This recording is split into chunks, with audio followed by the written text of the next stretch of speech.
बहनों भाइयों नमस्कार, जय माता की। मैं हूं पंडित दिनेश नारायण पांडे और आप देख रहे हैं अपना लोकप्रिय चैनल ग्रहवाणी। आप सभी का हार्दिक अभिनंदन करता हूं, स्वागत करता हूं अगस्त माह के राशिफल की श्रृंखला में। आज का वीडियो धनु राशि पर आधारित है। आपके जन्म की राशि धनु है, कहने के नाम से धनु राशि के हैं या धनु लग्न है, तो भी आप इस वीडियो को देख करके अगस्त माह की रूपरेखा तैयार कर सकते हैं। बहनों भाइयों, इस वीडियो में चर्चा है ग्रह गोचरीय व्यवस्थाओं की, आपके व्यक्तित्व की, आपकी आर्थिक व्यवस्थाओं की, नौकरी की, व्यापार की, प्रेम संबंधों की। विद्यार्थी हैं तो आपके लिए भी चर्चा है। और इस महीने की अशुभ तारीखों के साथ जो खास आकर्षण का विषय होता है, ग्रहों के अशुभ प्रभावों का निवारण करने के लिए कुछ विशेष सुझाव और विशेष उपाय, उनको देखना बिल्कुल मत भूलिएगा। कुल मिलाकर के ये पूरा वीडियो आपके लिए बहुत काम का हो सकता है। इस वीडियो में लास्ट तक बने रहेंगे और पूरा ध्यान फोकस करके अगर वीडियो देखेंगे तो वीडियो पूरा समझ में आएगा।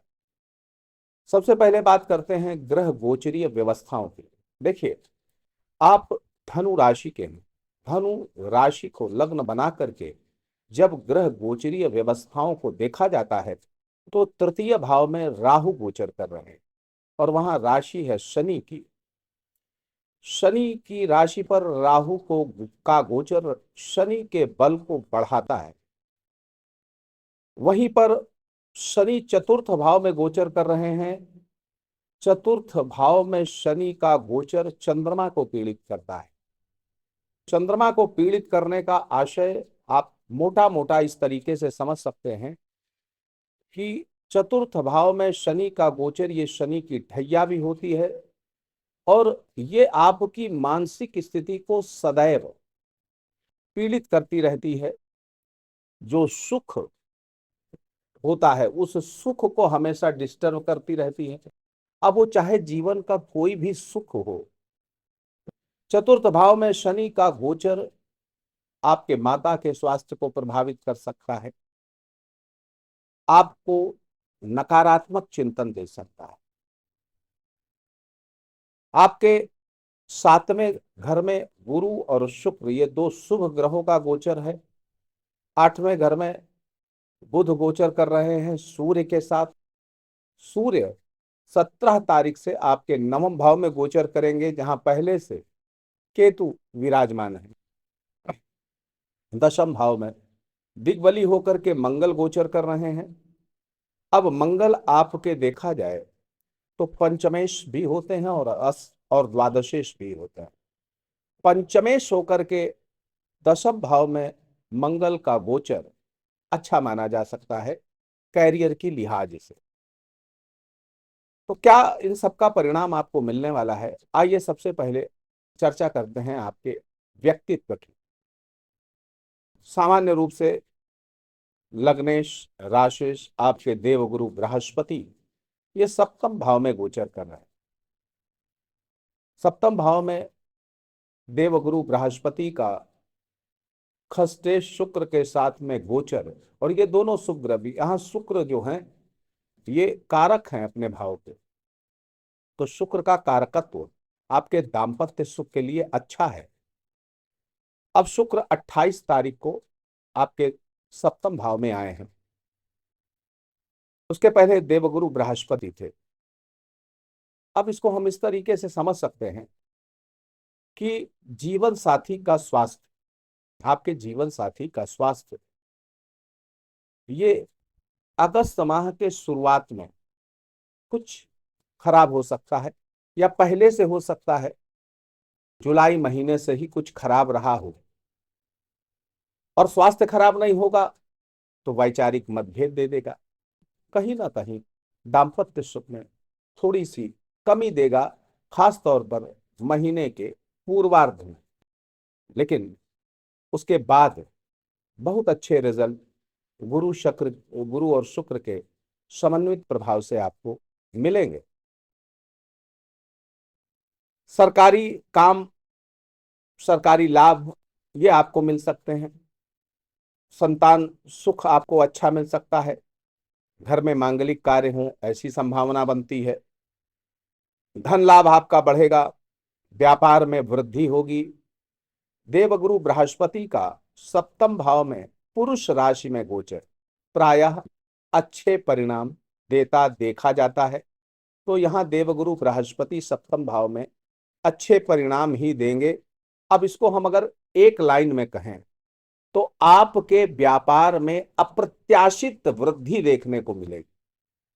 आपके व्यापार में अप्रत्याशित वृद्धि देखने को मिलेगी।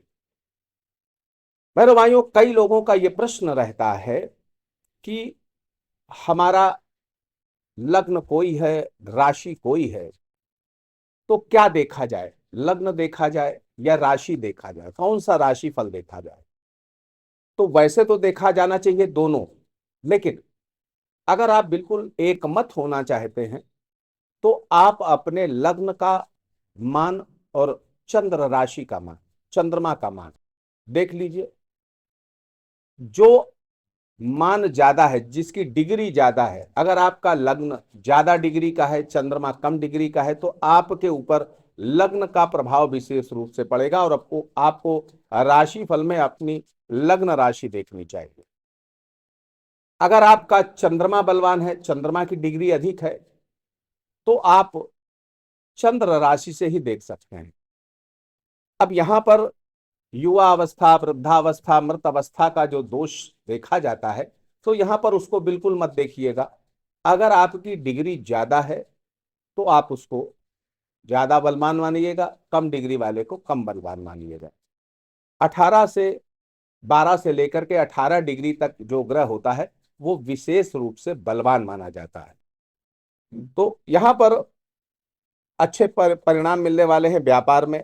विद्यार्थियों के लिए भी देखा जाए तो ये महीना काफी अच्छा साबित होगा। विद्यार्थियों को शिक्षा के लिए, पढ़ाई के लिए, कंपटीशन में सफलताओं के लिए काफी अच्छा ये महीना अपने परिणाम देता दिखेगा।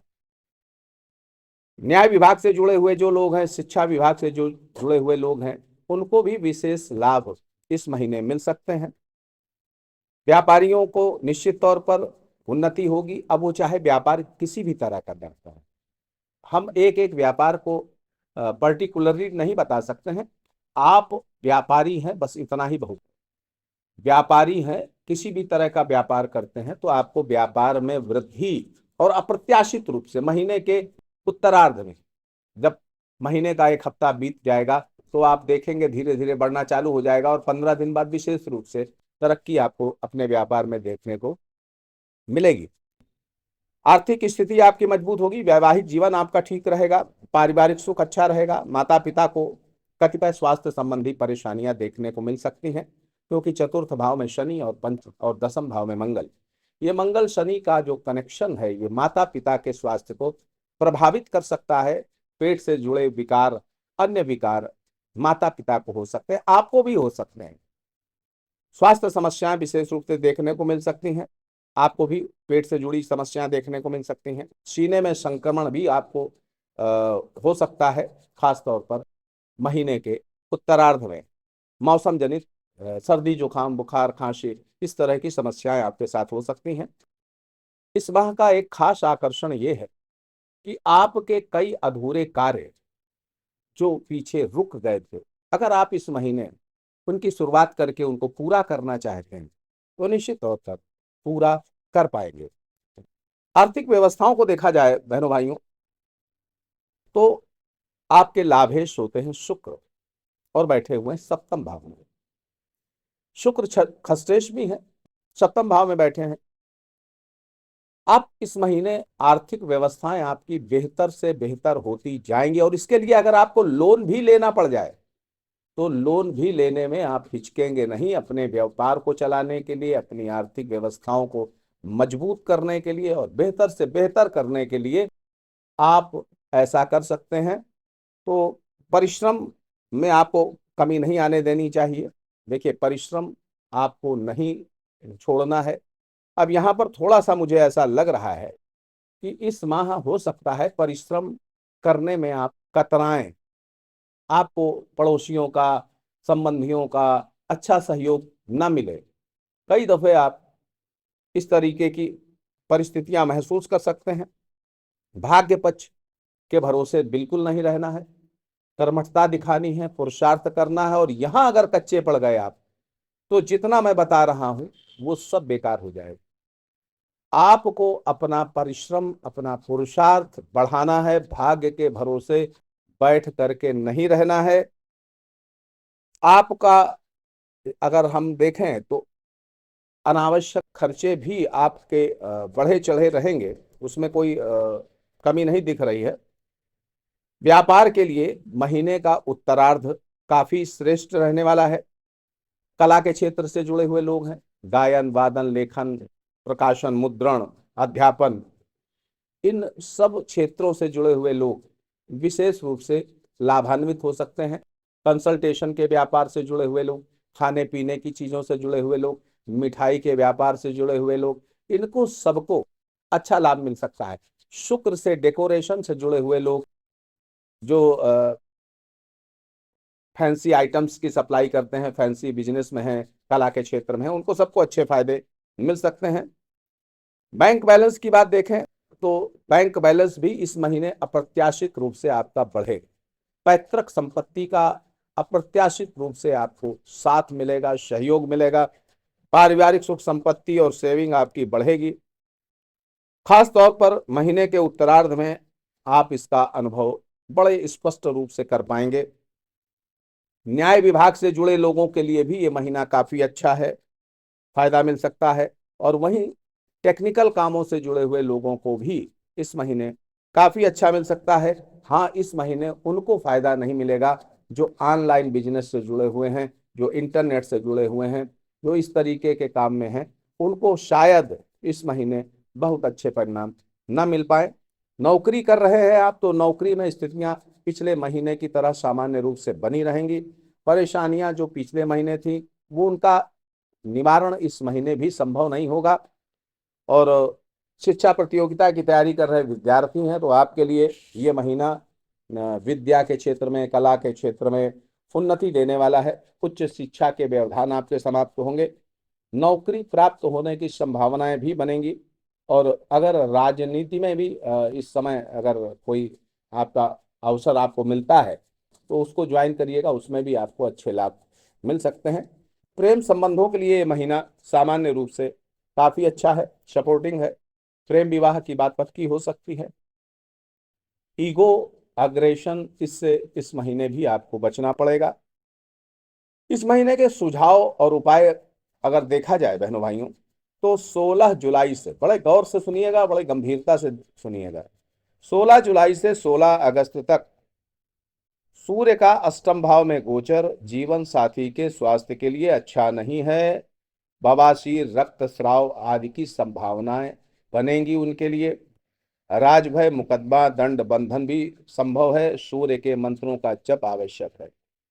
17 अगस्त के बाद जो सूर्य का गोचर है नवम भाव में, वो भी बहुत अच्छा नहीं कहा जा सकता। झूठे लांछन आपके ऊपर लग सकते हैं, अपयश मिल सकता है, मित्र बंधुओं से वैचारिक मतभेद हो सकते हैं। तो यहाँ पर सकारात्मक बात सिर्फ इतनी है कि ये सूर्य का नवम भाव में गोचर कुछ अच्छे समाज के प्रतिष्ठित लोगों से आपका कनेक्शन करा सकता है, जिनका दूरगामी परिणाम आपको अच्छा मिल सकता है। तो महीने के पूर्वार्ध में खास तौर पर आपको व्यापारिक साझेदारों के बीच में भी वैमनस्यता ना आने दें, ऐसा सतर्कता रखनी पड़ेगी। कोई भी अपमानजनक प्रसंग ना आने पावे, इसका भी आपको ध्यान रखना पड़ेगा। और इन सब के लिए आपको सूर्य मंत्र का जप करना बहुत फायदा दे सकता है। सूर्य का मंत्र जप करिए, सूर्य को अर्घ प्रदान करिए, इससे आपको अच्छे परिणाम मिल सकते हैं। मानसिक और आत्मिक अशांति, पारिवारिक कलह और सुखों का अभाव महसूस कर रहे हो, कुछ आप लोगों की कुंडली में कुछ ऐसी भी दशाएं चल रही होती हैं जो अच्छी नहीं है, और ऐसे समय पर शनि का ठैया का प्रभाव और बढ़ जाता है। तो ऐसी स्थिति में आपको किसी मंदिर में माथा टेकने का नियम बनाना चाहिए, मंदिर में जा करके वहाँ की साफ सफाई सेवा देनी चाहिए। इससे आपके जीवन में बड़े अच्छे परिणाम आपको मिलेंगे, नकारात्मक परिस्थितियों से आप बाहर निकल आएंगे, आपकी रक्षा होगी। गणेश संकट नाशन स्तोत्र का पाठ भी आपको बड़ी परेशानियों से बाहर निकाल सकता है, अगर आपके जीवन में परेशानियां काफी बड़े स्तर की हो रही हो तो। अब इस महीने की अशुभ तारीखों की चर्चा की जाए तो 4 तारीख, 7 तारीख, 9 तारीख, 11, 13, 15, 21, 23, 24 और 31, 23, 24 और 31, ये तारीखें कम अच्छी हैं। इन तारीखों में थोड़ा सा सावधान रहिएगा। आप सुखी रहे, समर्थ रहें, इसी मंगलमयी कामना के साथ मैं पंडित दिनेश नारायण पांडे आपसे विदा लेता हूं। प्रेम से बोलिए जय माता दी।